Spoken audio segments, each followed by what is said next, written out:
It isn't possible, really, it isn't possible to measure your relationship with a client on a linear scale of 1 to 10.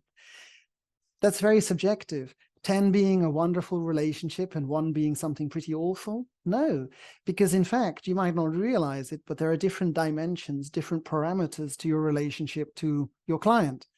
You can have bureaucratic relations. It's the paperwork, it's the strength of your legal engagement. How closely tied are you contractually? You can have organizational bonds to the client. How close are your companies? Do you do joint activities? Do you know each other? Do you share space? It's the needs. You know, how deeply are you needed? Are you doing just commodity work or premium work?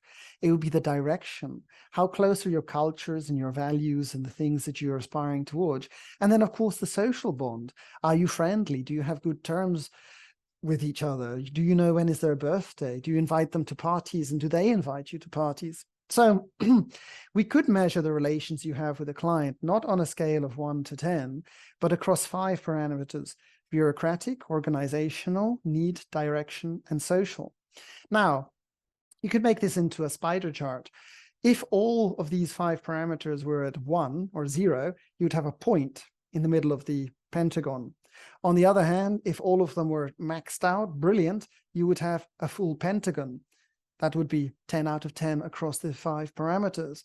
If you examine a specific client, ideally an A client, across these 5 parameters, you'll get different degrees of bond. That's called client bonds analysis.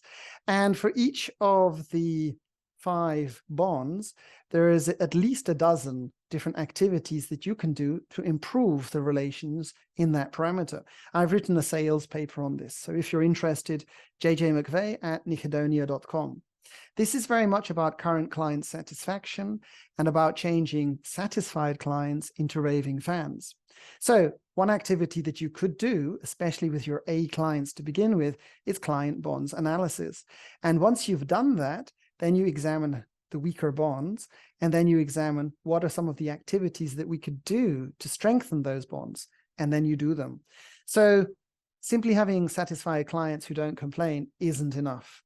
You need to move towards having a full pentagon under client bonds analysis, and then you will have client delight.